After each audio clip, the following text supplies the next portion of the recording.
Bueno, pues buenos días a todas y a todos y agradecer la presencia en esta convocatoria, donde vamos a presentar un año más la nueva edición del Observatorio Social de las Personas Mayores, que se elabora todos los años a iniciativa de nuestra Federación de Pensionistas y Jubilados. Me acompaña Juan Sepúlveda, su secretario general. Y bueno, pues dentro de la incansable labor de reivindicación y difusión de todo lo que tiene que ver con intereses y necesidades de las personas mayores que viene haciendo nuestra federación y que ha contado una vez más con la colaboración y el trabajo de la Fundación Primero de Mayo. Me acompaña Jesús Cruz como coordinador, como parte del equipo que ha desarrollado el informe, así como los compañeros y compañeras de la Secretaría Confederal de Políticas Públicas y Protección Social.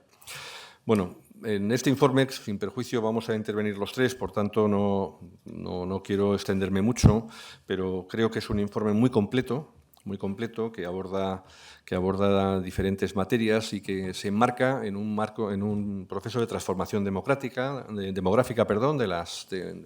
España y en Europa, donde tenemos pues una evolución de población mayor, relevante, pero que tenemos que abordar desde un punto de vista, y así lo hace el informe, y quiero destacarlo desde un punto de vista de equilibrio generacional. Es decir, nosotros tenemos que abordar una situación demográfica cambiante donde hemos doblado el porcentaje de población española mayor de 65 años entre 1975 y ahora.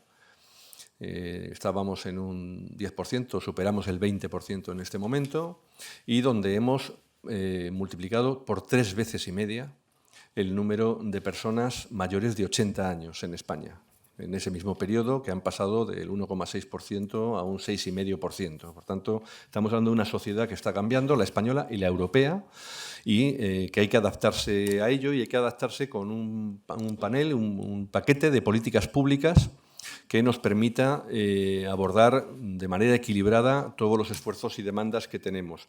Y ahí, y me parece una cosa muy relevante que el informe enfatiza y que desde luego se alinea con la posición que Comisiones Obreras defendemos, es que tenemos que completar un elenco, como digo, de políticas públicas que para las personas mayores se van a centrar en políticas sociosanitarias, sociales y económicas, pero que tienen que ir unidas a las políticas para personas jóvenes, en políticas educativas, de formación y cualificación profesional, de conciliación de vida laboral y familiar, de apoyo a la familia y a la emancipación temprana, políticas de vivienda y políticas de acceso al empleo que nos permitan abordar, insisto, de manera equilibrada el conjunto de sistemas. Entre otras cosas porque el conjunto de estas políticas públicas las financiamos con impuestos, con cotizaciones a la Seguridad Social y, por tanto, tiene una dependencia muy directa del nivel de actividad económica, de la equidad de nuestro sistema fiscal y de la calidad de nuestro mercado de trabajo.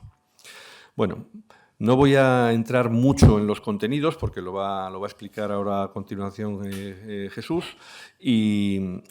pero sí me gustaría señalar algunas cuestiones relevantes y luego, si acaso, en las preguntas podemos entrar a la materia que se quiera. Bueno, el primer elemento que me parece muy relevante es que este informe vuelve a hacer este año una aproximación al impacto que tienen sobre las pensiones las reformas entre el 21 y el 24 y, muy concretamente, la revalorización de pensiones. La garantía de revalorización de pensiones significa en este momento, en términos promedio, hay un informe detalladísimo, el informe contiene un análisis muy detallado por comunidades autónomas y muy completo, pero estamos hablando de que la revalorización de pensiones acordada en 2021, que corregía el índice de revalorización de pensiones, supone en este momento, en promedio, 118 euros mensuales para una pensión media contributiva. 1.655 euros anuales. Lo digo porque este es un elemento que me parece muy, muy gráfico de lo que se viene a plantear.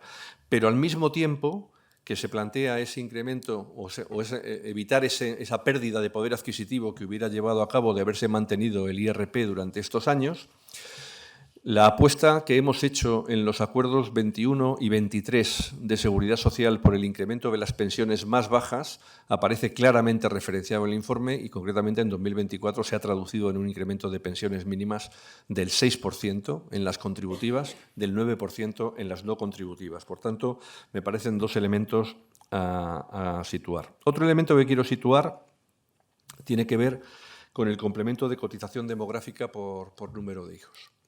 Ese complemento de cotización demográfica por número de hijos, que se aprobó en 2015 por el Gobierno del Partido Popular y que fue pues criticado en su diseño, pese a que estaba bien intencionado en cuanto a la voluntad de que redujera la brecha de género, sin embargo, ha sido por su mal diseño, que lo pudimos plantear de manera clara en una comparecencia que hicimos ante el Congreso de los Diputados el 7 de julio del año 2015, creo que recordar que fue la fecha exacta y que les ofrezco para que lo revisen, porque ya dijimos entonces los problemas de diseño que tenían, que desgraciadamente se confirmaron cuando el Tribunal Superior de Justicia de la Unión Europea, en dos sentencias, ha cuestionado el mismo y que está produciendo un efecto paradójico. Un efecto paradójico, y es que las demandas que se están planteando como consecuencia de haber considerado discriminatorio ese complemento, porque era un complemento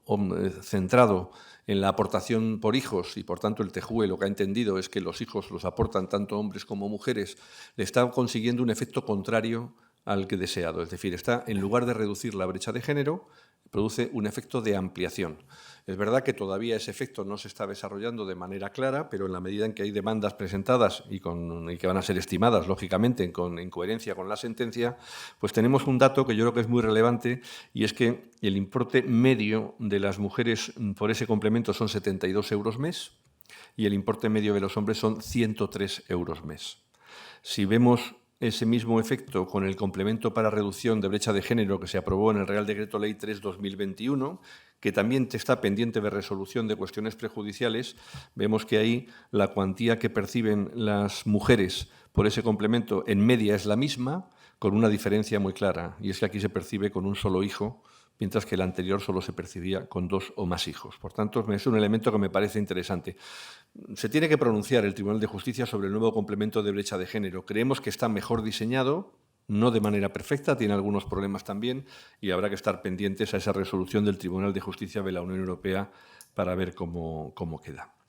Bien, yo no quiero dejar pasar hoy esta rueda de prensa sin hablar de algo que no está en el informe, pero que me parece muy relevante en estos momentos, que es el informe de la AIREF, que cierra la primera revisión que hemos tenido en relación con la evaluación del sistema de seguridad social y de pensiones en nuestro país en los últimos años. Sabemos que el informe ha sido publicado el lunes pasado, que viene antecedido por el informe de envejecimiento, el conocido como Aging Report de la Comisión Europea, que se publicó hace ya casi 2 años, año y pico, y donde se ha avalado el cumplimiento de la senda de las proyecciones que utilizamos en el proceso de negociación, proyecciones oficiales siempre, suministradas por el Gobierno de España en el proceso de negociación, y donde establecimos unos índices de referencia en relación con el promedio de ingresos del sistema entre el periodo 2022-2050 y el promedio de gasto del sistema en el periodo 2022-2050.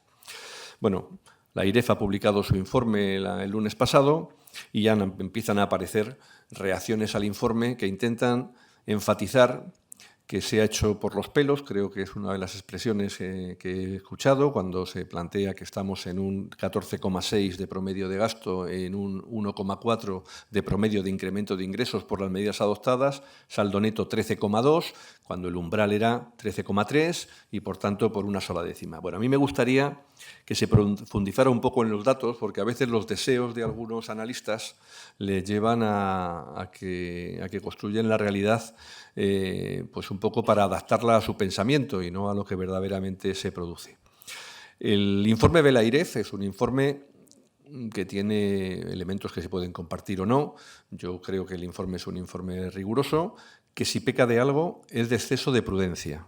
Y me gustaría señalar algunas cuestiones de ese informe para enfatizarlo. En primer lugar, me resulta muy curioso que se diga que hemos empeorado la situación entre 2022 y 2023, última evaluación, y 2025, porque el incremento de gasto entre 2022 y 2050 va a ser un 3,4% del PIB en lugar de un 3%, que era lo que se preveía en el año 2023.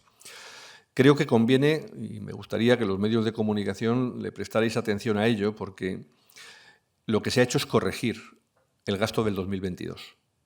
Es decir, lo que nos dice la AIREF es que donde en 2022 decía que ese año el gasto en pensiones había sido un 13,2% del PIB, ahora dice que es un 12,7%. Y en 2050, donde nos decía que era un 16,2% del PIB, ahora nos dice que es un 16,1% del PIB. A mí me cuesta trabajo entender que si estamos proyectando un gasto inferior en 2050, digamos que la situación ha empeorado. Por otra parte, el informe no está teniendo en cuenta, y no tiene por qué hacerlo, porque es un fenómeno relativamente reciente, pero sería bueno que lo hubiera tenido en cuenta, la modificación que se está produciendo en el comportamiento de acceso a la jubilación en nuestro país, que nos lleva a que la edad media efectiva de acceso a la jubilación está ya en 65,2 años, sin retrasar de manera generalizada la edad de jubilación para todo el mundo, como han hecho la mayoría de los países de la Unión Europea. Estamos hablando de que hemos pasado de 63,3 años en 2015 a 65,2 en 2025, en una década. Estamos hablando, por tanto, de un año, de 64,1 a 65,2 en una década. E incluso en la edad de jubilación anticipada hemos pasado de 62,2 a 63,3 en 10 años. Por tanto, tenemos que el paquete de medidas de incentivo o desincentivo a la jubilación anticipada demorada está funcionando de manera correcta. Y con un elemento adicional, porque una de las cosas que más está contribuyendo al retraso de la edad efectiva media de acceso a la jubilación es que la jubilación anticipada involuntaria, aquella a la que se acogen las personas expulsadas del mercado de trabajo en los últimos años de su vida laboral y sin ninguna posibilidad de retorno, se está derrumbando y ha caído del 11% al 3,5% en el último año. Esto es consecuencia directa del escudo social creado en pandemia y de las políticas de protección de actividad económica, de empresas y de empleo que se vienen manteniendo en los últimos años y que se apartan completamente de las formas de afrontar crisis económicas en este país entre 1980 y 2020. A partir de 2020 hay un cambio de paradigma en cómo abordamos las crisis y esto lo vemos de manera muy, muy directa en este elemento. En relación con la justeza del análisis, me gustaría señalar alguna cosa también. No se ha tenido en cuenta el impacto de la jubilación demorada. La jubilación demorada está en torno al 10% de personas que están retrasando la edad de jubilación. No se ha tenido en cuenta el impacto de la jubilación anticipada. No se ha tenido en cuenta el impacto de la reforma laboral en términos de incremento de cotizaciones. No se ha tenido en cuenta el impacto en el RETA de la reforma. Se ha estimado en 2 décimas, cuando las estimaciones que manejábamos nosotros eran de 4 décimas. Y, por último, no se han tenido en cuenta la totalidad de las transferencias presupuestarias comprometidas en la Ley General de Seguridad Social al sistema desde el Tesoro al sistema de seguridad social. O dicho de otra manera, la parte de la seguridad social que financiamos con impuestos. En este momento, la seguridad social se financia 3 de cada 4 euros con cotizaciones a la seguridad social. Sigue siendo, como decía el Pacto de Toledo ya en 1995, la forma preferente y principal de financiación del sistema, pero no la única. Y, por tanto, hoy se está financiando en un 25% con transferencias presupuestarias que están regladas. Yo puedo entender que AIREF haga una aproximación a esta materia en términos de estabilidad presupuestaria general y que el aumento de transferencias que hemos pactado a la seguridad social, AIREF señale que no se corresponde con una mejora en la recaudación fiscal estructural con medidas de reforma de la política fiscal de este país. Pero en términos de déficit de seguridad social, que es lo que está evaluando AIREF, que es el mandato que tiene AIREF, las transferencias presupuestarias se tienen que computar y se tienen que computar en su totalidad. No lo ha hecho, aún así se ha pasado el control de evaluación, pero sí quiero señalar que nosotros aceptamos, por supuesto, el informe de la AIREF, complementario del de la Comisión Europea, nos permite acreditar que se han cumplido con los parámetros que habíamos acordado y que, por tanto, no hay que tomar medidas adicionales en el año 2025 y que haremos una siguiente evaluación en el año 2028. Hemos pedido al Gobierno, y lo reitero aquí, que nosotros queremos que el Gobierno haga también la misma proyección que utilizamos en la negociación, que también la haga, y que la haga anualmente, y que nos permita hacer un seguimiento, porque nos hemos comprometido con ese seguimiento, con el sistema de pensiones y seguridad social, y porque nosotros queremos que el mismo esquema de funcionamiento que el diálogo social y la concertación social ha establecido desde 1995 se establezca para el futuro. Y, por tanto, si nosotros este año, con estos criterios de prudencia, quizá mayor de la imprescindible por parte de AIREF, hemos cumplido, esperamos seguir cumpliendo en los años sucesivos. Y en el caso de que no fuese así, es verdad que hay una cláusula de cierre que aumentaría cotizaciones, pero digo abiertamente que nosotros lo que queremos, si hubiera necesidad en algún momento de medidas adicionales, sería abordarlas en el seno del diálogo social y pactarlas. Y, por tanto, eso es lo que hemos hecho desde 1995 y, de hecho, se han realizado 8 reformas desde entonces, todas menos una pactadas, todas perviven y la única que no pervive es la que no se acordó en el ámbito del diálogo y la concertación social.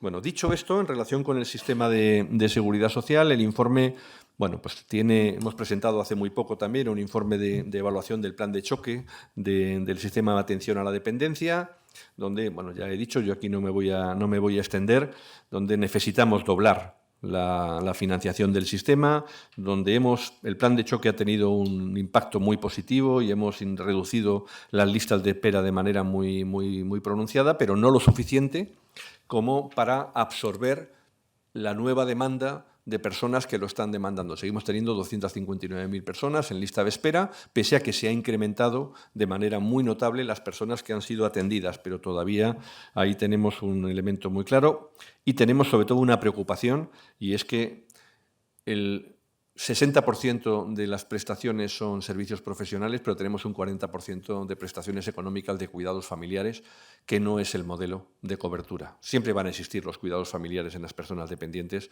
pero el modelo de cobertura no puede ser ese. El modelo de cobertura tiene que ser el de servicios profesionales, que tendrán siempre un complemento en cuidados familiares, pero que tiene que tener un peso menor.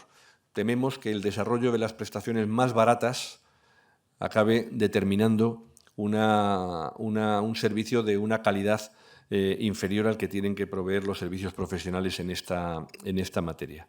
En materia de gasto sanitario, quiero destacar fundamentalmente que seguimos teniendo un problema creciente de lista de espera. 848.000 personas en lista de espera quirúrgica es algo inaceptable.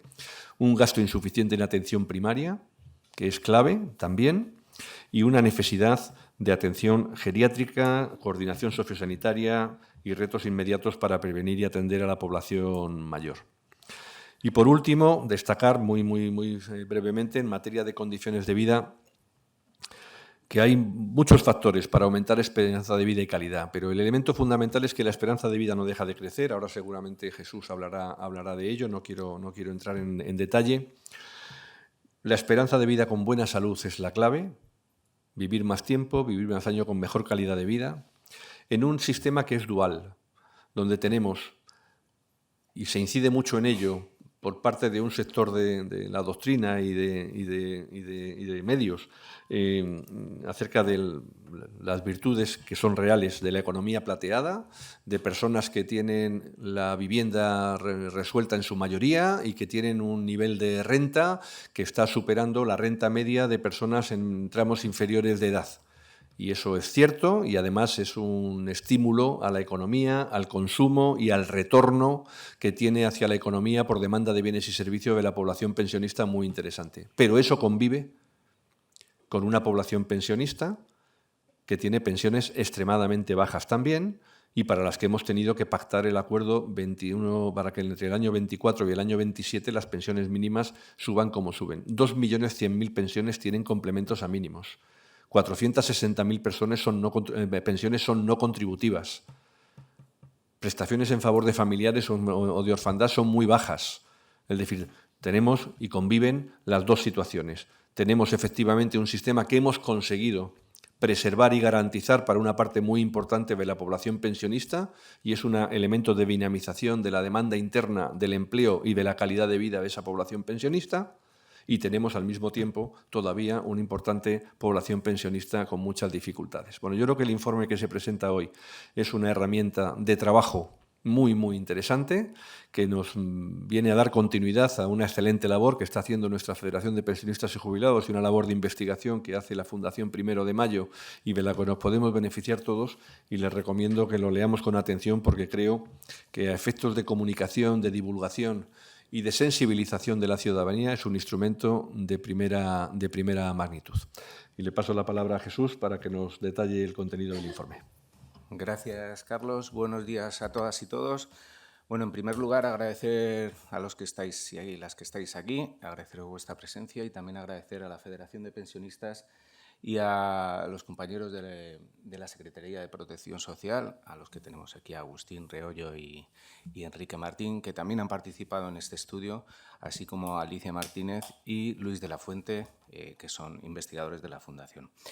Mi intervención va a ir centrada sobre todo a que conozcáis un poco cuál es la idea que articula, que motiva el Observatorio Social de las Personas Mayores, que ha intentado, como en ediciones anteriores, arrojar un poco de luz a tres preguntas centrales que han motivado un poco el estudio. En primer lugar, cómo España está afrontando la transición demográfica y cómo es lo que se conoce como el proceso de envejecimiento, y en particular si lo estamos haciendo de forma saludable, que es una cuestión relevante. La segunda pregunta tiene que ver con parte de lo que ha avanzado Carlos, que tiene que ver con todos los sistemas públicos que dan cobertura a la población mayor de 65 años, y esto tiene que ver con dependencia, sanidad y pensiones fundamentalmente.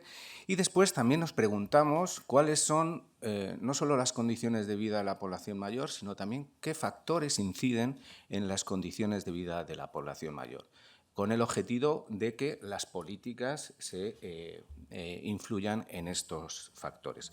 Si echáis un vistazo al observatorio, el observatorio está estructurado en 5 grandes bloques. El primer bloque encontraréis todo lo que tiene que ver con el análisis demográfico. En el segundo bloque se centra en el sistema público de pensiones, el siguiente en el de salud, el de dependencia, y el último bloque está centrado en lo que tiene que ver con las condiciones de vida de la población mayor.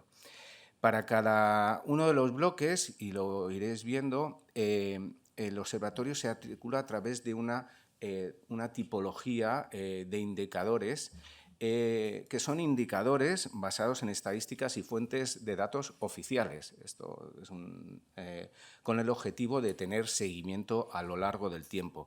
En cuanto a la referencia temporal, cuando hemos elaborado el observatorio hemos intentado tener la referencia última dato disponible, pero si echáis un vistazo al observatorio, entre la elaboración y la presentación pues hay una pequeña diferencia temporal, y en algunos de los datos, como en la sanidad, si no recuerdo mal, la referencia temporal es un poco posterior, dado que era cuando se obtenía.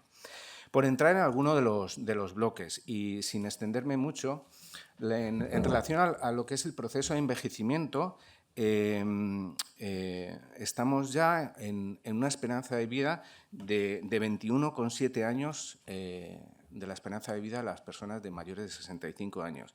Es decir, tras el periodo de la COVID se ha recuperado este proceso de envejecimiento. Sí que es cierto, con algunas diferencias territoriales, pero este proceso de envejecimiento que venías teniendo en décadas posteriores se va asentando. La pregunta es cómo envejecemos. ¿Lo estamos haciendo en términos saludables? Pues bueno, hay un indicador que es el de esperanza de vida saludable a los 65 años, que nos dice que la esperanza de vida se sitúa en 18,5 años en 2003. Lo cual ha ido también aumentando. En cuanto a la esperanza de vida, hay diferencias por género. Las mujeres tienen una esperanza de vida del 23,5% frente a los varones, que es del 19,7%. con 7 años, perdón. La población mayor se sitúa ya, mayor de 65 años, en el 20,4%, y, como decía Carlos, la de mayor de 80 años ya son alrededor del 6%.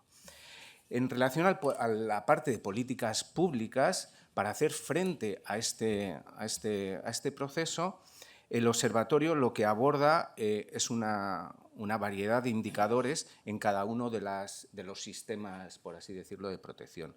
Lo ha mencionado Carlos, pero podríamos destacar, por ejemplo, en el ámbito de las pensiones, la mejora de la cobertura de las pensiones, sobre todo las pensiones mínimas, que se incrementan las mínimas y no contributivas entre un 6 y un 9%. En cuanto a la dependencia, que bien lo mencionaba Carlos, podéis encontrar datos referidos a la financiación, a la cobertura y a las listas de espera. Son 3 ejes esenciales para valorar el sistema de la dependencia, que nos hablan en el observatorio de una mejora de financiación, nos habla de una cierta mejora de la cobertura, pero evidentemente son, como recordaba Carlos, 250.000 personas las que se encuentran en listas de esperas. Queda todavía por hacer en ese sentido. Y en cuanto a la inversión en sanidad, es otro de los datos que maneja el informe. Si comparamos con periodos anteriores, hay un ligero descenso de la inversión pública en sanidad, en el que hay diferencias significativas por territorios, entre Extremadura, que registra una inversión en torno al 9%, y Madrid, que es del 4,2%. Hay diferencias territoriales evidentes en la inversión en sanidad. Desde el punto de vista territorial, también merece la pena destacar 2 indicadores, 2 de referencia, que es el gasto en conciertos, y aquí hay diferencias, por ejemplo, entre Cataluña, que encontramos un porcentaje del 22,6%, frente a Castilla y León, que es un 2%, alrededor del 2%. Y después también en relación al tiempo de espera en las consultas, que actualmente está en los 118 días en Madrid o los 28 días en Castilla-La Mancha, simplemente por apuntar algún dato referido a las diferencias territoriales. Habiendo hecho el repaso de estos 3 sistemas, hay 2 elementos que en el observatorio este año hemos incluido y creo que bastante relevantes. Hay toda una reflexión y aporta, yo creo, elementos muy relevantes en el ámbito sociosanitario, y podéis encontrar un apartado referido a la coordinación sociosanitaria. Y es un elemento importante porque si uno se para pensar a la hora de lo que se conoce como envejecer, cuando uno va siendo mayor, pues hay periodos de recaída, periodos de mejora, y ahí los servicios sociosanitarios tienen que tener un papel relevante. Lo que plantea el observatorio es que en muchas situaciones estos servicios trabajan de forma independiente, no están coordinados, hay estructuras separadas, por no hablar de las diferencias territoriales. Entonces, lo que plantea sobre todo es una reflexión, un debate, aportando los elementos que deben vertebrar lo que es la coordinación sociosanitaria y en especial sobre la presencia de la atención primaria, que debe tener obviamente recursos necesarios para llevar a cabo esta labor. Y pasando ya a lo que es el tercer bloque, podéis encontrar todo un apartado referido a las condiciones de vida, y aquí nos preguntamos 2 cuestiones. Primero, cómo medir el estado de la salud de las personas de 65 y más años, y después qué factores inciden en las condiciones de vida. Y en este sentido podemos identificar factores durante las etapas previas de la vida y factores relacionados con la situación de las personas mayores a los 65 años. Bueno, pues para medir el estado de salud podemos utilizar, por ejemplo, la encuesta europea de la salud, en el que tenemos un indicador que se llama el indicador autopercibido de salud, que nos dice cómo se sienten las personas mayores en cuanto a su salud. Y nos hablan que en el caso de España, por ejemplo, el 66% de los hombres afirma estar en un estado de salud bueno o muy bueno, frente a las mujeres que dicen que en esa situación se encuentra el 56,5%. una diferencia de género importante en cuanto a la percepción de la salud. A la hora de analizar cómo los factores anteriores inciden en la situación actual, hay que pensar que cuando uno se hace mayor no viene predeterminada las condiciones de vida. Es decir, las condiciones que tienen que ver la situación con el trabajo, los recursos, los ingresos, la sociabilidad que se tiene a lo largo de la vida repercute en las condiciones de vida que se tienen al final. Y esto lo observamos, por ejemplo, en la encuesta, esta misma encuesta, la encuesta europea de salud. Si cruzamos este indicador, la salud autopercibida, con los ingresos, y vemos que hay una relación entre las personas que hay una mejor percepción de la salud de las personas que tienen mayores ingresos y, por tanto, que han ido a lo largo de la vida teniendo más ingresos, y también hay una relación entre el nivel de estudios y la percepción de la salud. Quien tiene, por ejemplo, las mujeres que tienen mayores niveles de estudio, el 73% afirma tener una muy buena percepción de la salud frente a las mujeres que tienen estudios básicos, que es el 22%. Es decir, los condicionantes sociales que se tienen a lo largo de la vida repercuten en la situación de la salud que se tiene cuando se es mayor. Y después podéis encontrar también un apartado relacionado con los factores propios en esta edad, a partir de los 65 años. Lo ha mencionado Carlos, los factores que tienen que ver con el bienestar psicológico y social, el impacto de lo que ahora se habla como la soledad no deseada, que no hay indicadores aproximados, pero, por ejemplo, tenemos un indicador que es el 45% de los hogares unipersonales son personas de 65 y más años, y el 71% de este tipo de hogar son mujeres. No es un indicador claro de la soledad no deseada, pero nos habla un poco de las condiciones de vida de esta población.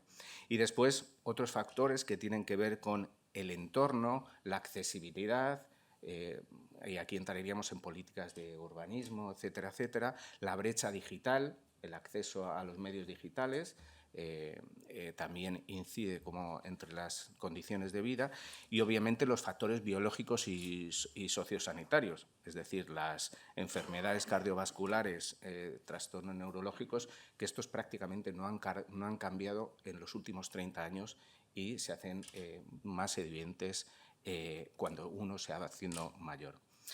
Con todo ello, lo que el observatorio trata de dar, una visión de que para enfrentarse a los retos que se nos plantean en términos de envejecimiento, es necesario tener una visión integral que haga frente a todas estas realidades, en la que obviamente son las políticas públicas con financiación, recursos y coordinación las que deben hacerla frente, con un principio, como contaba Carlos, el principio de solidaridad, que tiene que ser el que articule el despliegue de los servicios y, obviamente, con condiciones laborales justas.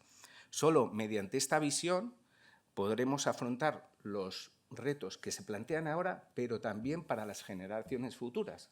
Es decir, esto lo que plantea el observatorio, un conjunto de datos de análisis de la realidad para enfrentar los retos actuales, pero también para las generaciones futuras. Y nada más, con ello concluyo. Si tenéis alguna pregunta o esto, estaré encantado de responderla. Gracias. Pues muchas gracias, Jesús. Yo sugeriría un elemento adicional. Ha planteado cosas muy importantes en relación con el aumento de esperanza de vida y la diferencia y relación directa que tiene con sexo, género, nivel económico, nivel educativo. Yo aportaría uno más que se ve muy bien en el observatorio. De la misma manera que la tasa de paro en este país, si uno dobla el mapa de España por la mitad, la parte norte y la parte sur tienen una diferencia clara, también lo vemos en esperanza de vida. Les recomiendo que le echen un vistazo a los mapas y que veamos los porcentajes. Hay muchas razones detrás de ello, pero es algo para analizar. Bueno, y ahora Juan Sepúlveda, secretario general de la Federación de Pensionistas y Jubilados, que son los causantes del informe y los que hacen de él una explotación intensa y masiva y además de difusión fortísima en la acción sindical de la Federación. Cuando quieras, Juan. Sí. Buenos días a todos y a todos. Efectivamente, este es un estudio que se hace en colaboración con la Secretaría de Políticas Públicas y 1 de Mayo. Y efectivamente lo que hacemos es explicar todos estos pormenores de la situación actual de la población española, centrándonos en las personas mayores. Y se habla, pues, lo que se ha dicho anteriormente. Yo, hablando del tema de la dependencia, y lo ha dicho también Carlos, un tema fundamental es que hay que invertir mucho más dinero. Lo que se invierte ahora mismo es el 0,77% del Producto Interior Bruto. Para tener una asistencia en la dependencia en condiciones se debe doblar, al menos doblar, y si se puede llegar al 2%. Vemos que cuando hablamos de temas sociales, muchos estamentos que ponen el grito en el cielo, que se gasta mucho dinero, pero en otras cuestiones no tienen tanto problema. Hay que poner en marcha los gastos y no hablan de que si es posible o imposible. Pues aquí exactamente igual, es un tema político. Si se decide tener fondos para la atención a la dependencia, se ponen los fondos, se procuran los fondos. Es verdad que no tiene que ser de una manera rápida, decirlo, hay que hacerlo ya, pero se puede ir paulatinamente aumentando esos fondos.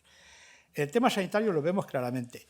Cuando llegó la pandemia del COVID-19, todos los elementos políticos, todos los partidos, hablaron de que había que aprender las lecciones que nos dio el COVID. Un sistema sanitario como el nuestro, bueno, pero que no tiene los suficientes elementos económicos y materiales para, cuando llega un tema de una pandemia de esas características, no tiene manera de hacerle frente. Y si le hace frente es con muchas dificultades.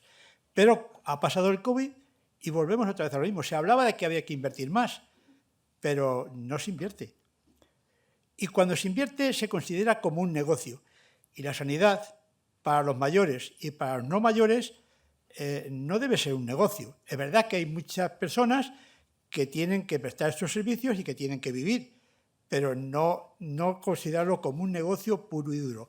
Por lo tanto, la inversión que ahora tenemos es claramente insuficiente. Se tiene que llegar al menos al 7,5% del Producto Interior Bruto para tener una sanidad que pueda solventar cualquier problema. Es verdad que las personas mayores tenemos más patologías y que quizás lo utilizamos más. También hay que ver, se ha hecho antes la referencia de la soledad no deseada. A veces nos preguntamos si algunas de las personas que van a los servicios médicos no es por soledad. ¿Cómo se gradúa eso si cuando alguien va a los servicios médicos porque tiene determinados dolores que luego analizando no son tales, sino que se encuentra solo? ¿Cómo se mide eso cuando esa persona que tiene que atender resulta que no le puede dedicar el tiempo suficiente a atender a ese paciente, a esa persona que va angustiada porque tiene unos dolores que luego al final puede ser otra cuestión? En el tema de las pensiones se ha dado un avance importante, se tiene posibilidades de tener una vida digna. Hemos visto también, vemos aquí en el libro que hay también las personas mayores, algunas tienen mejores posibilidades económicas que las personas más jóvenes, pero también sigue habiendo personas pensionistas que tienen dificultades para llegar a fin de mes, que tienen dificultades para cuando llega el invierno puedan tener su casa caliente, cuando llega el verano puedan tener un clima adecuado. Es decir, que hay una parte importante de personas que tienen dificultades también para llegar a fin de mes. Luego hay otro tema que trata también el observatorio, se ha referido antes, la soledad no deseada, que no está bien estudiada todavía, estamos en ello y tenemos que estudiarla mucho más. Tenemos el edadismo.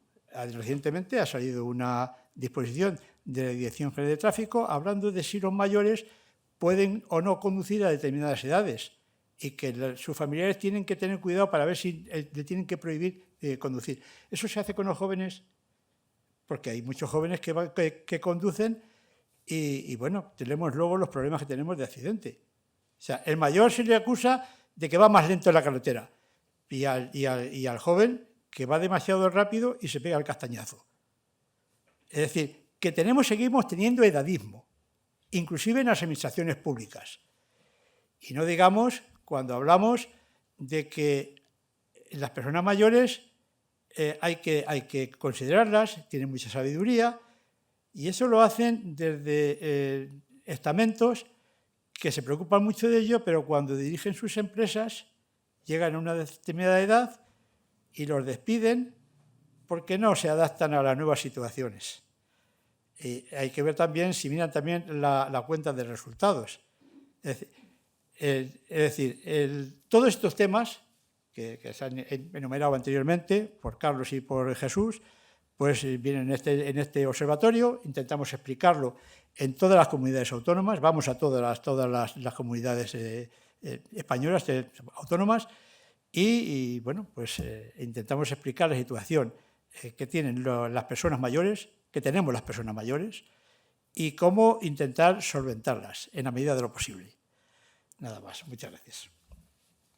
Pues gracias, Juan. Efectivamente, esta suele ser el pistoletazo de salida del trabajo que se hace con este informe, porque luego la Federación de Pensionistas y Jubilados va presentando los datos concretos y parciales en cada ámbito territorial respectivo y suele despertar mucho interés. Pero bueno, a disposición para cualquier pregunta que haya en la sala. No sé si por streaming. Sí. Dos cuestiones. Quería preguntar por el... Sí, primero les quería preguntar por el factor inmigración. Al final, un porcentaje importante de las personas que vienen de fuera, sobre todo mujeres, acaban trabajando en el ámbito de los cuidados y demás. Muchas veces con unas condiciones laborales que no serían las deseables. No sé si nos pueden hacer una aproximación, una valoración de cómo pueden confluir estos dos factores, sobre todo en los próximos años, como hemos hablado, con una población mayor de 65 que va a ir a más. Y luego una segunda pregunta un poco más etérea, pero les quería preguntar si creen que desde determinados ámbitos de la sociedad, incluso de la política, se está generando una especie de guerra de generaciones, ¿no? Utilizando problemas, como puede ser de la vivienda en las personas jóvenes, pues se está usando como azote, ¿no? para generar esta guerra de generaciones. Gracias. Pues sí, dos cuestiones muy, muy interesantes las dos. Sobre la primera, el informe, si no recuerdo mal, habla de 525.000 personas trabajando en el sector de la dependencia. Son algo más de 700.000 en servicios sociales. En el conjunto de los servicios sociales superan las 700.000, en el ámbito de la dependencia 525.000. Hemos hablado de que el 40% de las prestaciones de dependencia en este momento son prestaciones económicas de cuidados familiares. Y hemos hablado de que en el año 2012, y el informe también lo aborda, se produce un recorte de la cobertura. Primero el Estado abandona la financiación de un sistema prácticamente que se reguló y se pactó en el año 2006, también en el diálogo social, por cierto, para ser cofinanciado al 50% entre Estado y comunidades autónomas. El Estado lo abandona y se reducen las intensidades en ayuda a domicilio, las horas de ayuda a domicilio, etcétera. En este momento, la población que trabaja, de esas 525.000 personas, el 90% prácticamente son mujeres.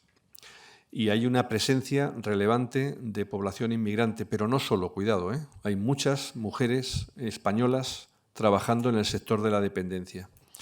Y ciertamente tenemos unas condiciones de trabajo y unas condiciones económicas manifiestamente mejorables. Nosotros apostamos por una mejora de la calidad de los servicios y eso necesariamente va unido a una mejora de la calidad del empleo.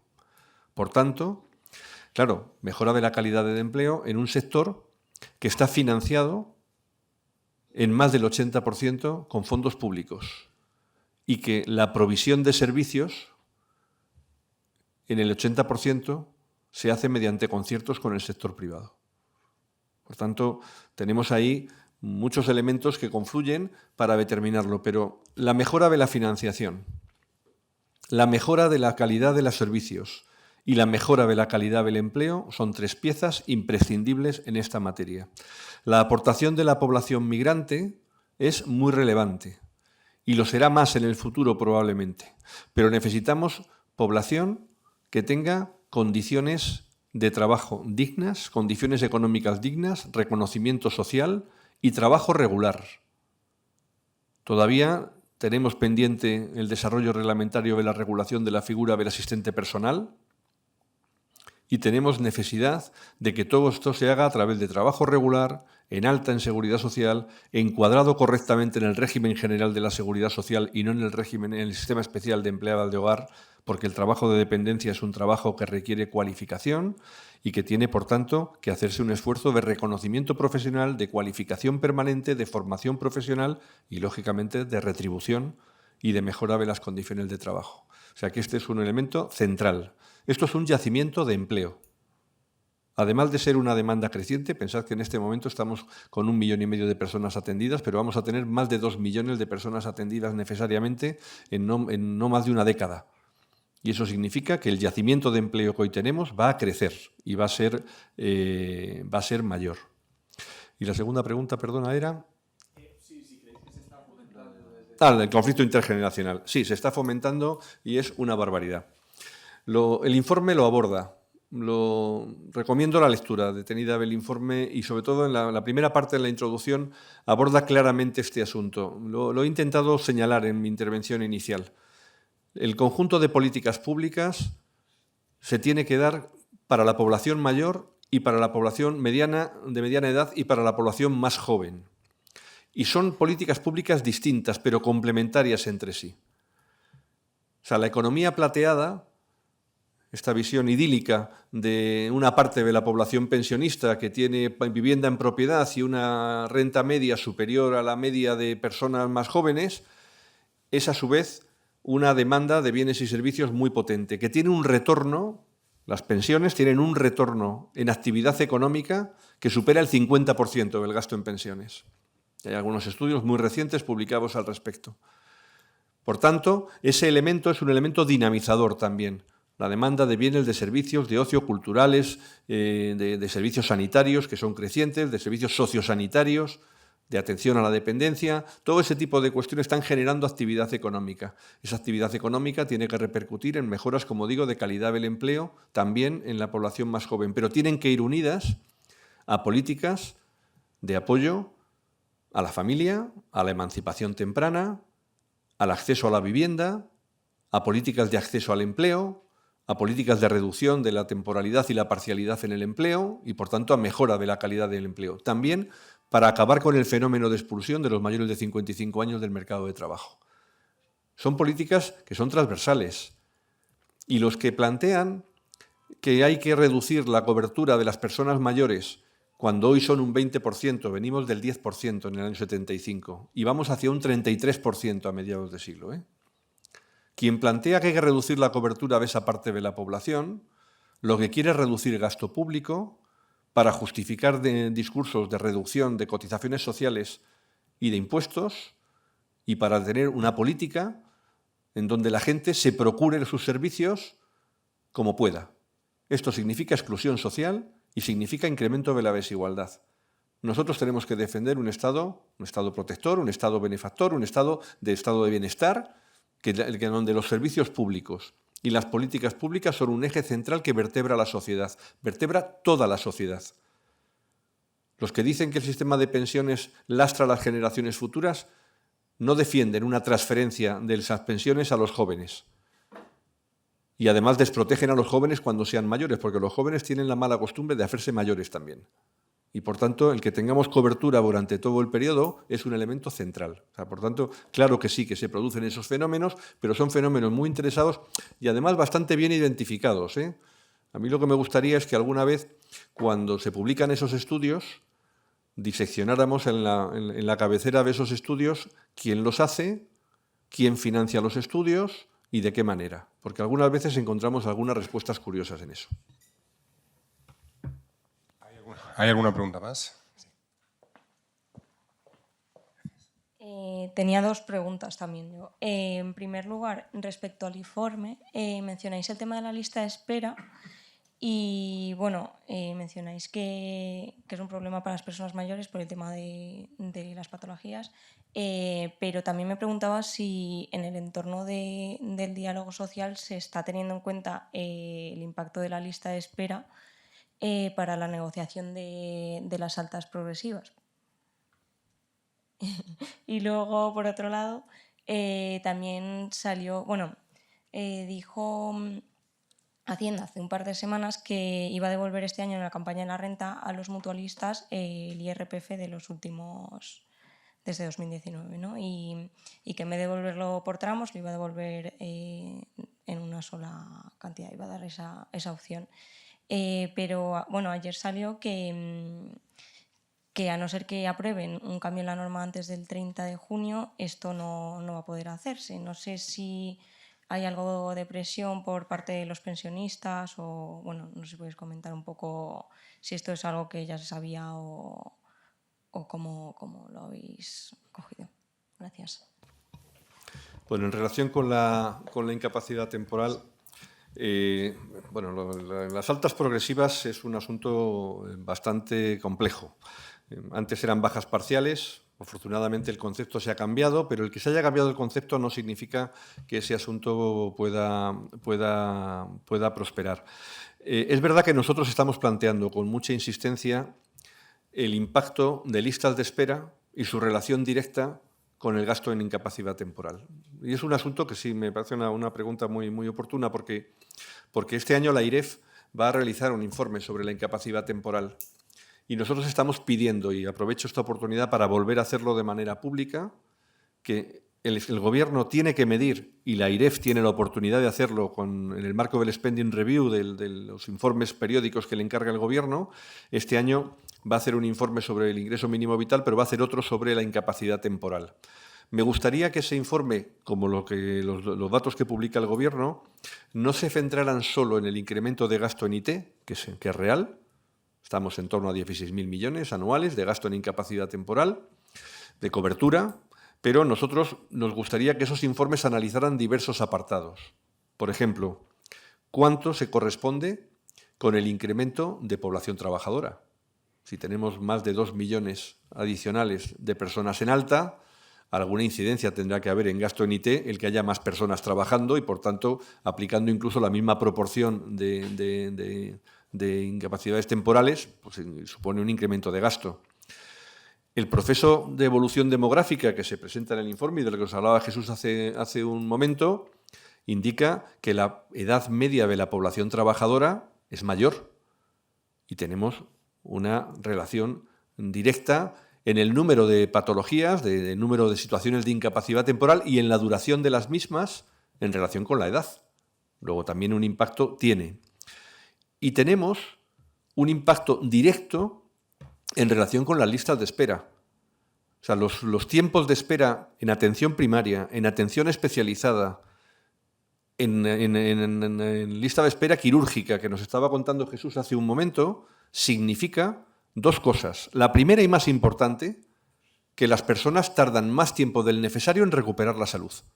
Y la segunda, que el sistema de protección social incurre en un gasto superior del que sería estrictamente necesario si las personas recuperaran la salud en un tiempo menor.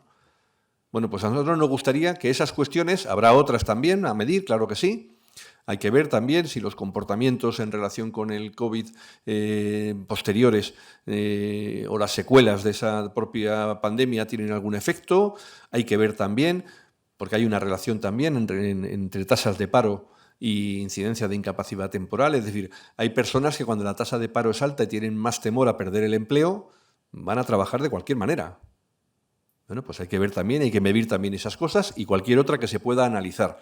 Pero los tiempos de espera significan recuperación de la salud más tardía e incremento de gasto en incapacidad temporal, directamente, con una relación directa. Y en relación con la segunda pregunta, hemos leído la información que se publicó ayer y, sinceramente, yo no veo ningún motivo para que eso ocurra. Hay un compromiso por parte del Gobierno de que algo que no debía haber ocurrido, que es el haber dejado sin efecto las solicitudes del año pasado y el procedimiento que habían acordado con las organizaciones sindicales, con comisiones obreras y con la UGT, unos meses antes, para que la devolución se produjera de los 4 años juntos con la solicitud que ya se hizo en el año pasado.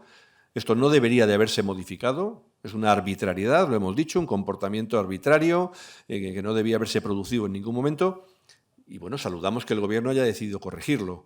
Es verdad que ahora estamos con una regulación que es esa y, por tanto, lo que se está solicitando es la devolución formalmente del año 19. El compromiso del Gobierno es que con esta solicitud de atrasos del 19 se va a devolver 19, 20, 21 y 22. Yo espero que la enmienda parlamentaria que se está tramitando esté resuelta antes del 30 de junio, pero aunque estuviera resuelta después del 30 de junio, por tanto, después de que finalice el plazo de declaraciones de la renta, no hay ningún motivo que impida que se devuelvan los 4 años una vez que se apruebe esa modificación.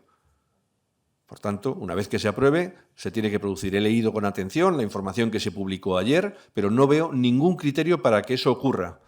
Y, en principio, de la primera consulta que hemos hecho a la Administración al respecto, nos trasladan la misma opinión. Por tanto, si alguien opina que la finalización del periodo de presentación de declaraciones de la renta tiene alguna incidencia en esta materia, que lo justifique, porque nosotros creemos que eso no está justificado en modo alguno. ¿Sí hay alguna pregunta más? Vale, pues hemos terminado. Gracias. Pues muchas gracias.